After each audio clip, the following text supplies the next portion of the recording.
Yang terkasih, salam sejahtera, damai sejahtera dari Tuhan Yesus mengalir di setiap hati. Tuhan tidak meninggalkan kita. Yesus, Kaulah pembelaku. Amin. Pada siapa aku harus takut? Yesus, Kau perlindunganku. Ku tak gentar menghadapi musuh. Sekarang tegaklah kepalaku, hadapi lawanku yang berada di sekelilingku, dan mulutku memuji bermazmur bagimu. Ku bersorak bagi kebesaran-Mu. Amin. Yesus, Kaulah pembelaku. Dia adalah pembela. Pada siapa aku harus takut? Yesus, Kau perlindunganku. Amin. Ku tak gentar menghadapi musuh. Sekarang tegaklah kepalaku, hadapi lawanku yang berada di sekelilingku, dan mulutku memuji bermazmur bagimu. Ku bersorak bagi kebesaran-Mu. Yeay, amin. Bapak Ibu sekalian, Tuhan Yesus tidak meninggalkan kita. Tuhan Yesus berkuasa untuk kendalikan segala sesuatu. In Jesus name, aku percaya, kami percaya, Yesus, Dialah pembela kita. Pada siapa kita harus takut? Tidak ada, Bapak Ibu. Yesus, Dialah perlindungan kita.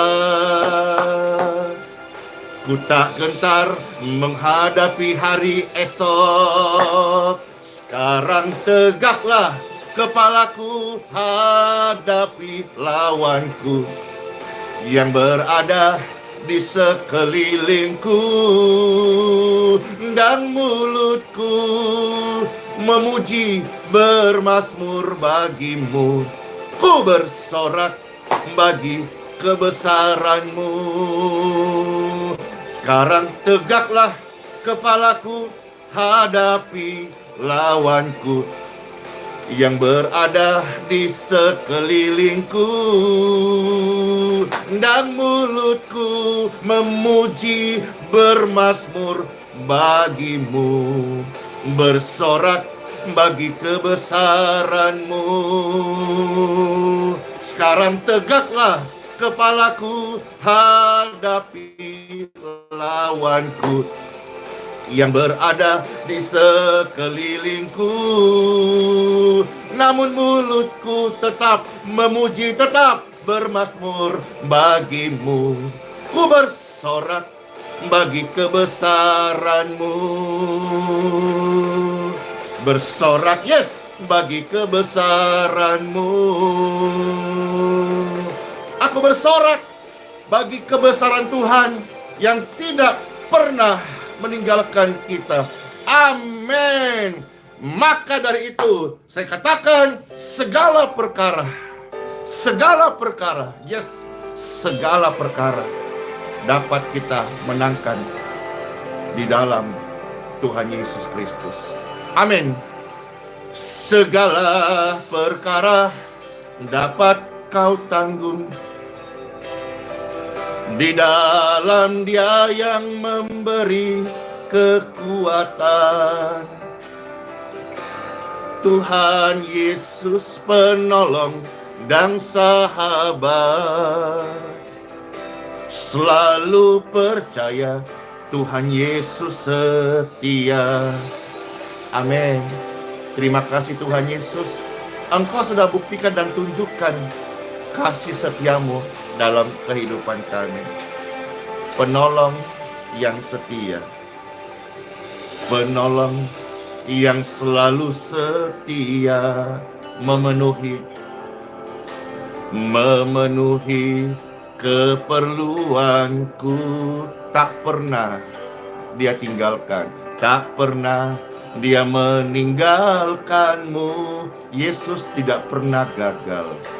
Yesus tak pernah gagal. Segala perkara dapat ku tanggung di dalam Dia yang memberi kekuatan. Oh Tuhan Yesus penolong dan sahabat, selalu percaya Tuhan Yesus setia. Kesetiaan-Mu Tuhan, tidak pernah Engkau meninggalkan kami. Sampai kapanpun, bahkan sampai kematian, Tuhan Yesus setia. Amin.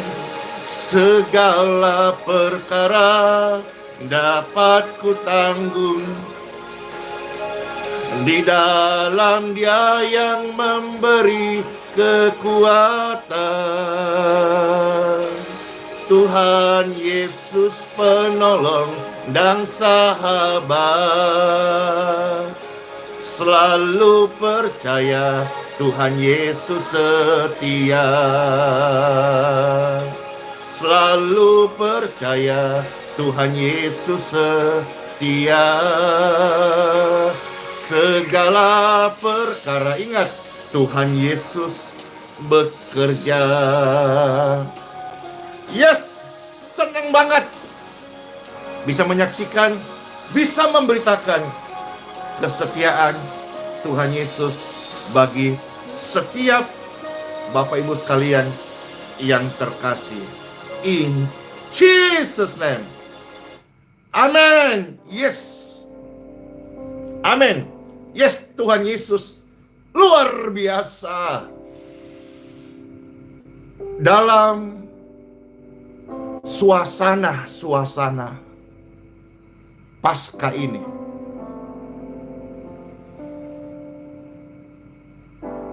Paskah itu bicara soal penebusan. Dan sudah dikerjakan.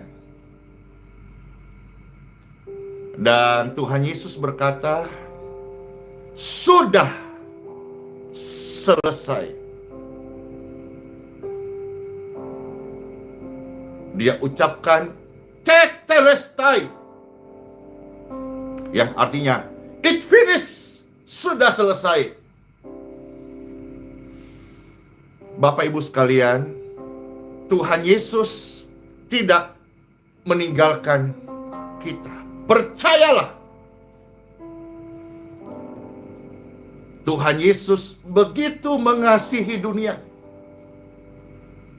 Tuhan Yesus mengingini, menghendaki semua orang selamat.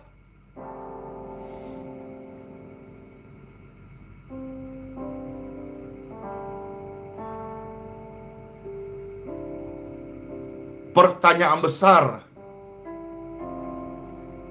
yang menjadi tanda tanya, yaitu kemanakah Kristus saat mati? Firman ini akan menjawab pertanyaan besar. Dan di dalam jawaban ini, kita akan melihat kasih surgawi, kasih yang terbesar, dan sebuah bukti nyata Tuhan Yesus tidak meninggalkan kita.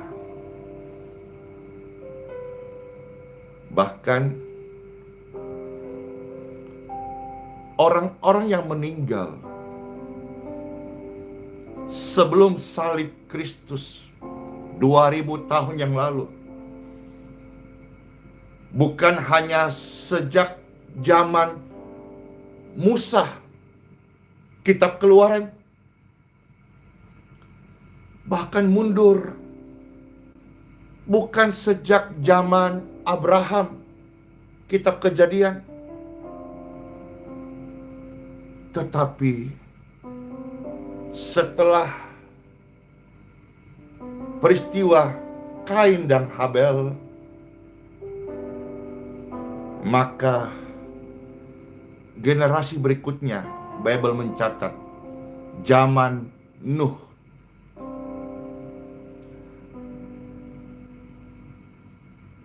mereka juga memerlukan keselamatan dari Tuhan Yesus. Sebab Tuhan Yesus datang sebagai juru selamat. Maka biarlah jawaban dari firman Tuhan ini membuat sama-sama kita mengerti satu hal yang pasti, bahwa Tuhan Yesus tidak meninggalkan kita. Bahkan kasih-Nya terlalu besar. Dia mencari orang-orang terhilang. Dan ada satu hal yang akan pastor bacakan, bagikan hari ini. Namun ingat, peristiwa ini, hal ini, kejadian ini, hanyalah Tuhan Yesus yang bisa mengerjakan dan sudah mengerjakan dan membuktikan betapa Tuhan mengasihi jiwa-jiwa. Time for Bible. Dalam nama Bapa, Putra, dan Roh Kudus. Amin. Kemanakah Kristus saat mati? Tadi ada yang menjawab, ke surga. Iya, itu setelah bangkit Bapak Ibu. Ya. Lalu hari ke-40 naik ke surga. Tetapi yang kita merenungkan adalah, kemanakah Kristus saat mati? Ya. Baik, saudara-saudara sekalian, kita akan sama-sama melihat firman Tuhan. Ya. Halo yang di Facebook, beberapa kali tadi ada gangguan jaringan. Mudah-mudahan lancar semuanya, dan kalau terputus-putus, apalagi saat pastor membuka ayat-ayat suci firman Tuhan, membacakannya, jika tidak berkeberatan mungkin bisa juga lihat di YouTube. YouTube dari tadi ini baik-baik saja, di Facebook tadi sudah 3 kali gangguan. Sekarang kita time for Bible ya. Ya, pembacaan firman Tuhan, kita akan lihat beberapa ayat hari ini yang terambil dari 1 Petrus pasal yang ketiga, ya. Mulai ayat 18 sampai ayat yang ke-20 dulu. 1 Petrus pasal 3 ayat 18 sampai ayat yang ke-20. Kemanakah Kristus saat mati? Ya, pastor bacakan. Selamat mendengarkan sabda firman Tuhan ini. 1 Petrus pasal 3 ayat 18 pastor baca sampai 20. Sebab juga Kristus telah mati sekali untuk segala dosa kita. Kristus sudah mati. Untuk apa? Untuk segala dosa kita. Ini kebenaran yang mungkin sulit diterima oleh nalar manusia.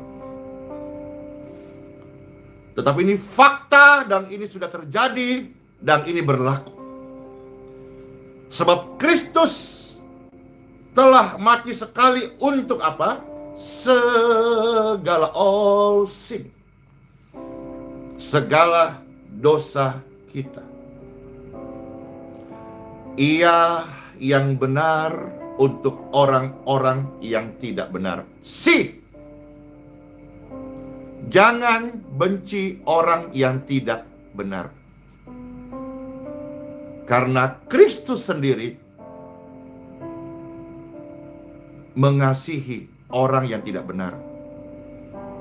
Bahkan Kristus sendiri mencari, perhatikan, Kristus mencari orang-orang berdosa, orang-orang sakit, orang-orang yang hidup dalam ketidakbenaran untuk diluruskan jalannya, dipulihkan hidupnya, dibaikin hatinya, dan disembuhkan sakitnya. Amin.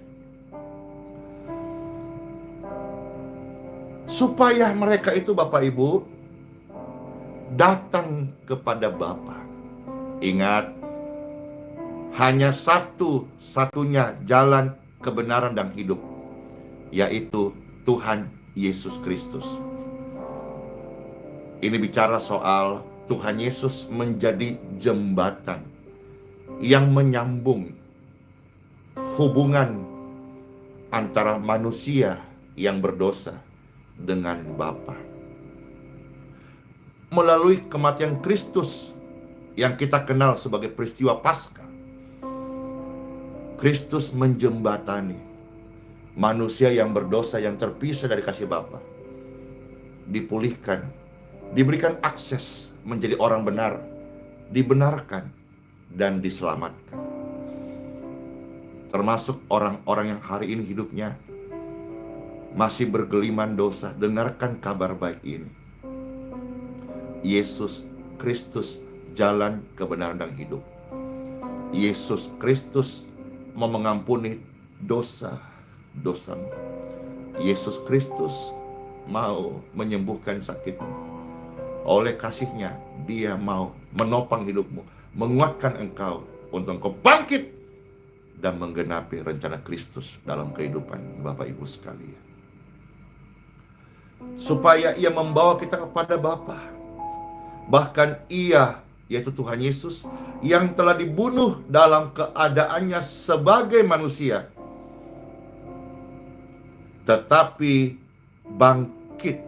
dibangkitkan oleh Roh, huruf besar, Roh Bapa. Bapa dan Kristus adalah satu. Lanjut ayat 19. Dan di dalam Roh itu, Ia pergi memberitakan Injil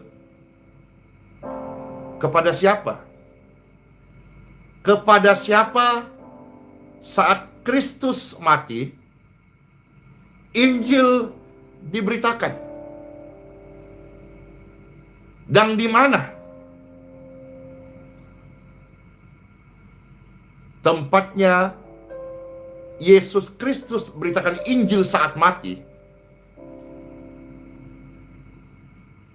Kepada roh-roh yang di dalam penjara. Jadi orang-orang yang meninggal tanpa mengenal Kristus atau menerima Kristus, Bible mencatat ada roh-roh yang di dalam penjara. Kalau penjara kita bisa pahami sebuah keadaan terkungkung di balik jeruji besi, kerangkeng, terikat, terhukum, terpidana. Kira-kira ini gambaran roh orang mati yang meninggal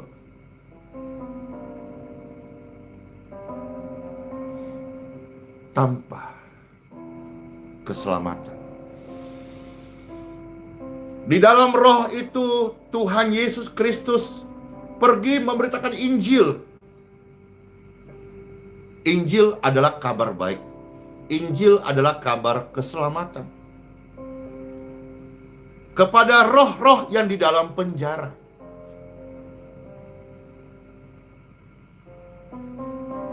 Inilah keadilan Tuhan. Salah satu pastor sharekan ini. Jadi orang-orang yang meninggal sebelum peristiwa Golgota, saat mati, Kristus datang ke dunia roh itu, dunia orang mati. Bible mencatat terpenjara. Untuk apa? Memberitakan kabar keselamatan. Maka tadi Pastor katakan, ini hanya Kristus yang melakukan. Jangan kita lakukan karena kita tidak mampu lakukan. Pastor sampaikan ini untuk menjawab pertanyaan banyak orang, sekaligus memberikan sebuah kekuatan kasih bahwa Tuhan, Engkau begitu baik. Engkau tidak tinggalkan kami dan mereka bahkan yang meninggal belum mendengar Injil, yang meninggal belum peristiwa Golgota. Mereka juga butuh keselamatan, dan betul keselamatan tidak ada dari yang lain. Only Jesus, no other name. Only Jesus, engkau dapat diselamatkan. Ayat yang ke-20 dari 1 Petrus pasal yang ketiga. Dikatakan tadi bahwa Tuhan Yesus Kristus pergi beritakan Injil kepada roh-roh yang di dalam penjara.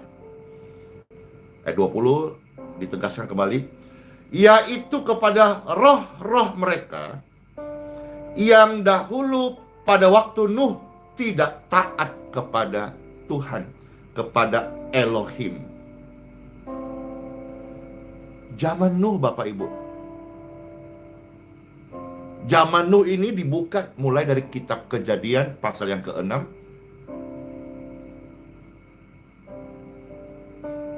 Dan kisah-kisahnya diangkat sampai yang pasal ke-9. Tuhan Yesus saat mati pergi memberitakan Injil kepada roh-roh yang dahulu pada waktu zaman Nuh. Zaman Nuh yang taat cuma Nuh dan keluarganya. Cuma 8 orang saja waktu itu. Lantas bumi tenggelam dengan air, kita bisa sebut air Bahdah. Cuma 8 orang yang masuk ke dalam bahtera. Terus yang lain kemana? Tuhan mengasihi semua orang. Tuhan tidak menghendaki seorang pun binasa. Karena begitu besar kasihnya kepada dunia ini. Bahkan sejak zaman Nuh,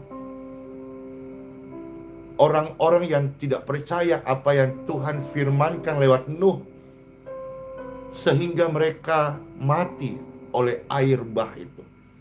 Hanya 8 orang, bukan jumlah yang besar, jumlah yang kecil yang naik ke dalam bahtera Nuh. Tetapi Tuhan tidak melupakan mereka. Jadi kira-kira Tuhan dalam kemuliaannya, kemahakuasaannya, dia turun ke dalam dunia orang mati. Ya, Bible mencatat begitu. Sepertinya sebuah cerita yang sulit dimengerti. Ya, memang kasihnya sulit dimengerti. Kalau kita nggak mengerti, ya sudah, rasakan saja, terima saja. Kadang-kadang air mata menjawab itu. Bisa Bapak Ibu bayangkan, secara hidup ini saja,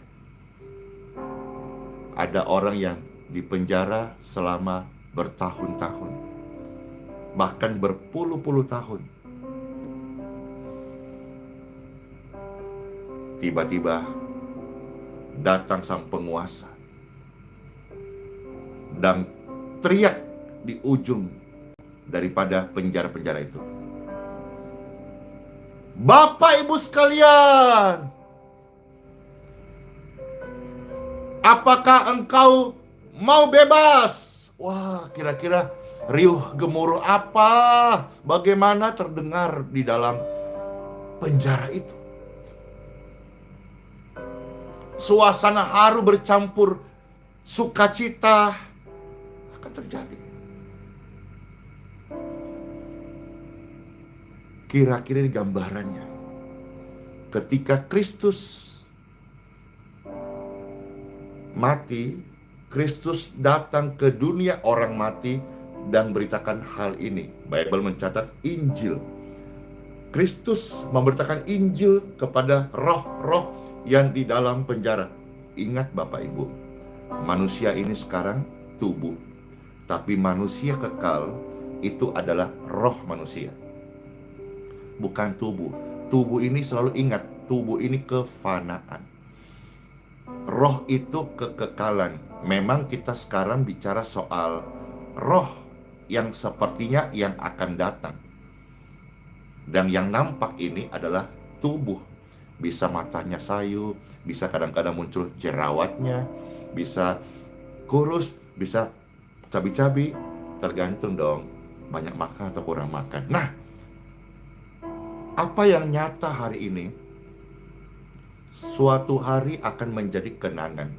Video ini barangkali suatu hari akan diputar kembali, baik sengaja atau tidak sengaja. Dan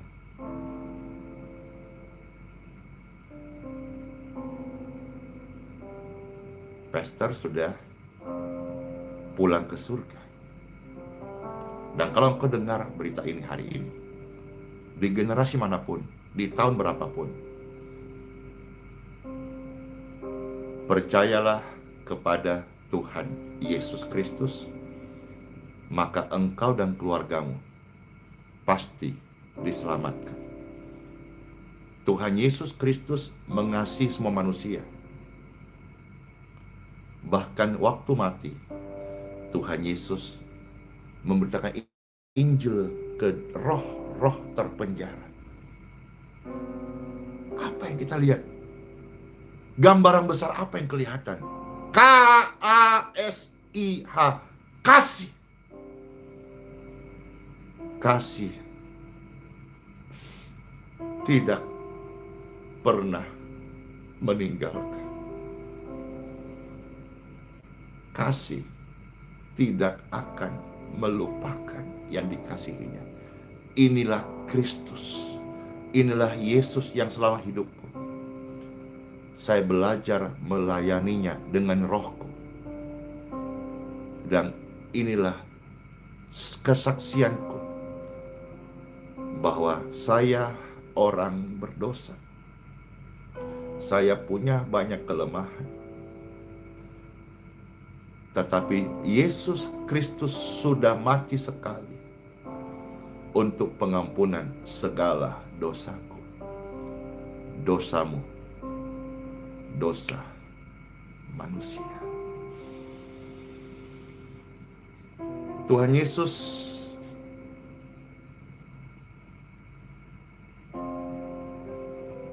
pergi memberitakan Injil. Kita sekarang baca penuh ayat 20 dari 1 Petrus pasal 3.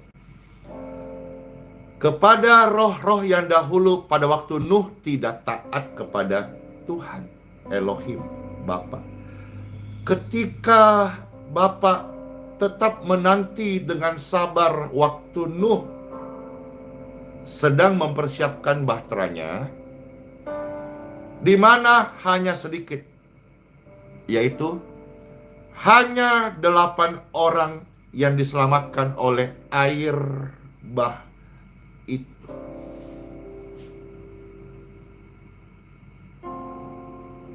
Rema yang pastor dapat dan bisa bagikan adalah Tuhan mau keselamatan itu semarak terjadi. Tuhan mau terjadi keselamatan massal. Meskipun waktu itu sebetulnya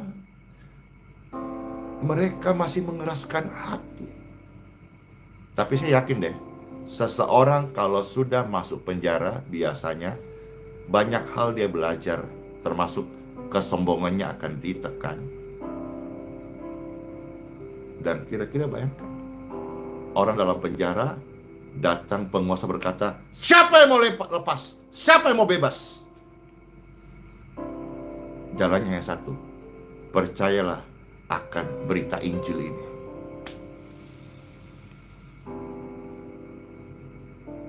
Satu Petrus pasal 4 ayat yang ke-6. Kita maju sekarang Bapak Ibu. 1 Petrus pasal yang ke-4 ayat yang ke-6.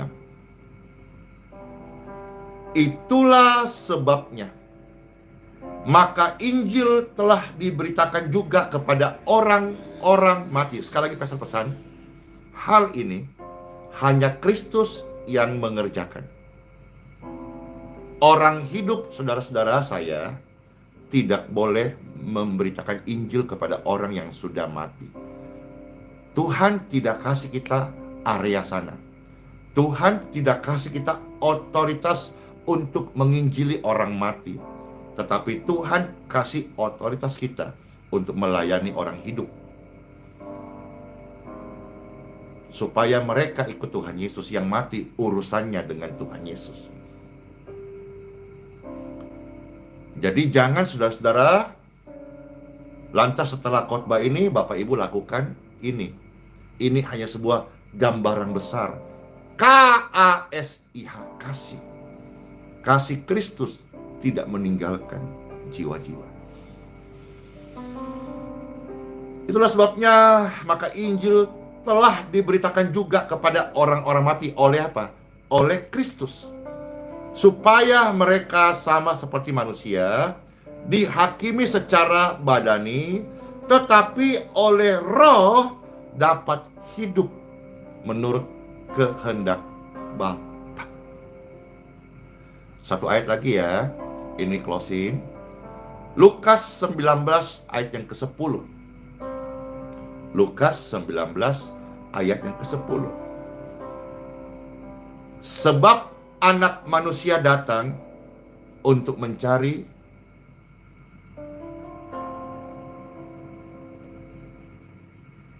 dan menyelamatkan yang hilang. Bapak Ibu terkasih, masihkah engkau ragu? Atau masihkah engkau mengizinkan setan, iblis, roh-roh jahat itu menanam, menebar benih keraguan di hatimu? Benih keraguan yang bernama Tuhan tidak mengasihiku. Tuhan, mengapa engkau melupakan aku? Tuhan, tega ninggalin aku. Itu semua benih-benih keraguan tebar oleh si jahat. Ketahuilah ini, saya hamba Tuhan. Saya beritakan firman Tuhan. Saya beritakan apa yang saya yakini. Saya hidupi apa yang saya yakini. Saya yakin apa yang saya hidupi. Tuhan Yesus datang mencari. Apakah saudara salah satu yang dicari? Mencari untuk apa?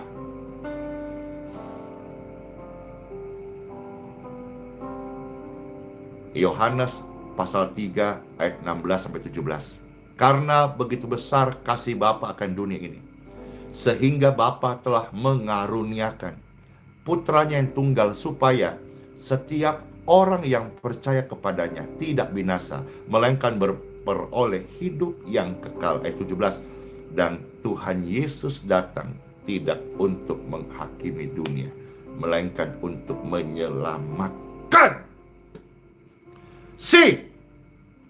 Thinking Yesus datang sebagai anak manusia untuk mencari orang berdosa, orang patah semangat, orang sakit, orang yang putus asa, orang yang tidak berpengharapan. Untuk apa? Diselamatkan. Praise God forevermore. Glory to God. Thank you Lord Jesus. Firman ini akan meruntuhkan setiap keraguan yang tebar di hidupmu oleh setan. Tuhan Yesus mengasihi kita semuanya. Bahkan dia sudah menunjukkan lewat firman-Nya.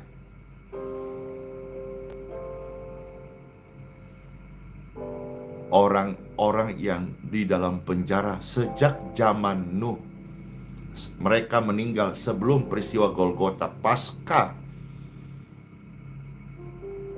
Tuhan datang dan memberi kesempatan.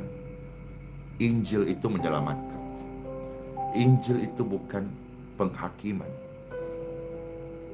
Injil itu kabar baik, Bapak Ibu. Kabar baik itu pertama-tama datang dari Kristus dan kita alami dulu. Bukan teori, bukan dipelajarin. Injil itu pertama-tama Kristus, lalu kehidupan kita. Saya pribadi, saya orang berdosa, tapi Injil itu datang menyelamatkan saya, mengampuni saya. Setelah itu, saya juga berkewajiban menginjil, kasih tahu kepada lebih banyak orang lain. Kenapa pastor lebih banyak? Karena kita harus tahu bahwa semua manusia sudah berdosa. Artinya semua manusia membutuhkan Injil Kristus. Cara kita minta tuntunan Roh Kudus. Roh Kudus diberikan kepada setiap orang percaya untuk menunaikan tugas berita Injil dengan hikmat yang Tuhan berikan kepada kita masing-masing. Tuhan Yesus sangat baik. Apakah Bapak Ibu sekarang sedang dalam keadaan putus asa karena kesalahan di masa lalu, aib, ataukah sedang dalam kelemahan tubuh, atau karena sakit, vonis medis lab hasil dokter menyatakan tubuh mungkin sakit, anak mungkin sakit. Dengarkanlah berita kesembuhan ini. Peristiwa Paskah yang kemarin hari Jumat kita memperingati, yang di Indonesia lebih banyak orang menyebut dengan istilah Jumat Agung, Bapak Ibu. Inilah kabar kesembuhan sejati bahwa Kristus sudah mati sekali untuk pengampunan segala dosamu. Saya percaya.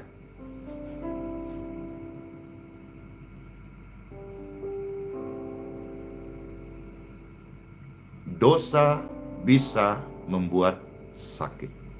Artinya apa?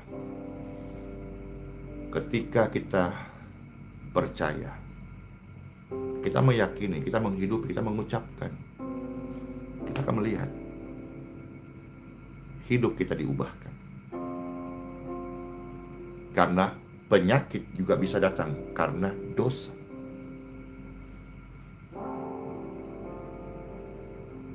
Tapi yang bisa menghapus dosa bukan resep dokter, bukan juga kata-kata bijak manusia, sekalipun dia seorang motivator.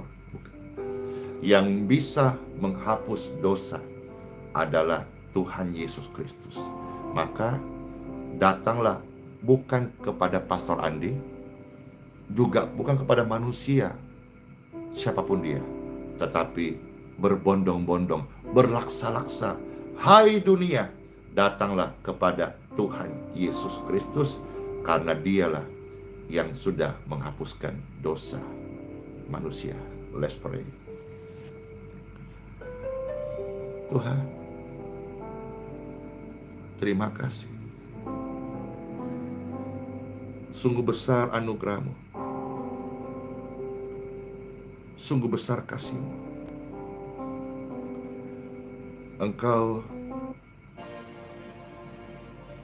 memberikan firman-Mu hari ini. Aliran kasih-Mu menjamah seluruh hidup kami. Kami bersyukur Tuhan. Bapak Ibu sekalian, segala ketakutan-Mu dan kegelisahan dalam tubuh Bapak Ibu sekalian saat ini,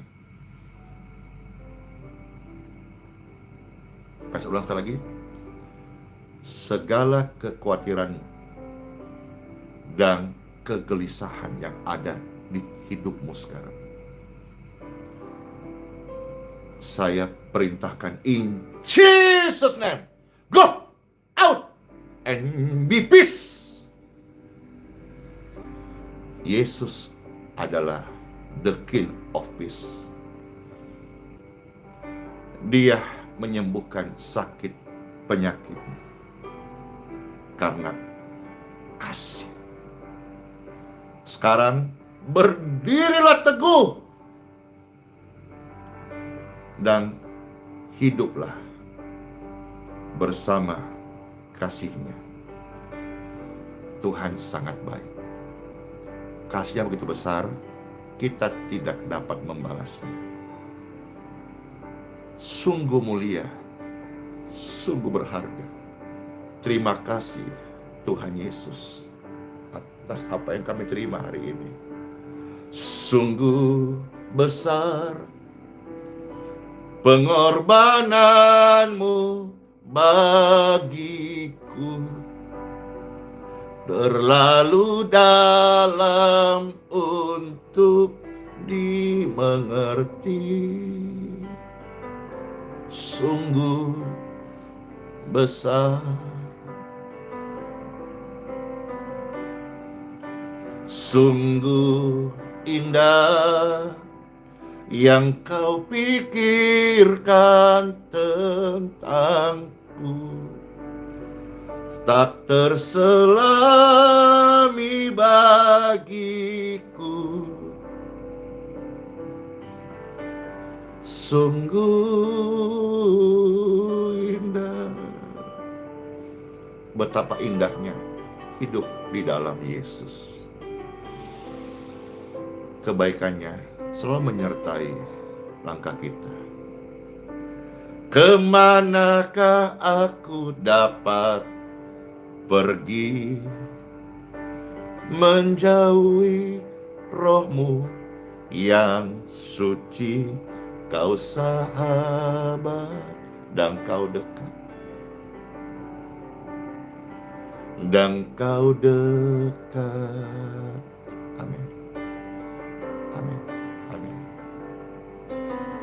Bahkan seluruh pengabdianku tak bisa membalas kesetiaan-Mu.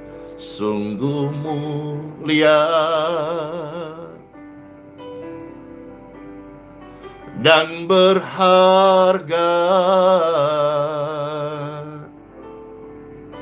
Sungguh besar pengorbananmu bagiku, terlalu dalam untuk dimengerti. Sungguh besar Tuhan, terima kasih Engkau tidak meninggalkan kami. Sungguh indah yang Kau pikirkan tentangku, tak terselami bagiku.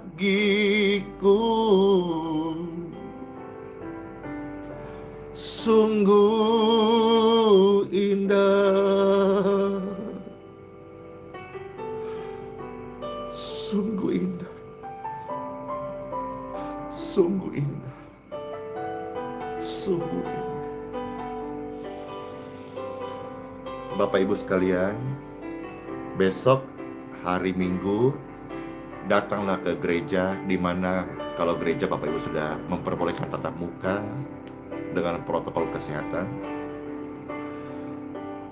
karena besok itu adalah memperingati hari kebangkitan Tuhan Yesus Kristus. Pastor doakan kita semuanya bangkit in Jesus name. Sungguh indah yang Kau pikirkan tentangku, tak terselami bagiku. Sungguh indah, sungguh indah hidup dalam Yesus. Sungguh indah berjalan bersama Yesus. Sungguh indah mengetahui kasih Yesus begitu luar biasa. Selamat masuk hari yang baru. Sehat-sehat semua Bapak Ibu sekalian. Panjang umur untuk melayani Tuhan Yesus, jadi saksi kepada sesama, dan menjadi penyembah dalam roh dan kebenaran. Sebuah kehormatan saya bisa share dan berdoa dan memuji Tuhan bersama Bapak Ibu sekalian. Sola Fide, yes, Immanuel. Shalom semuanya, dadah.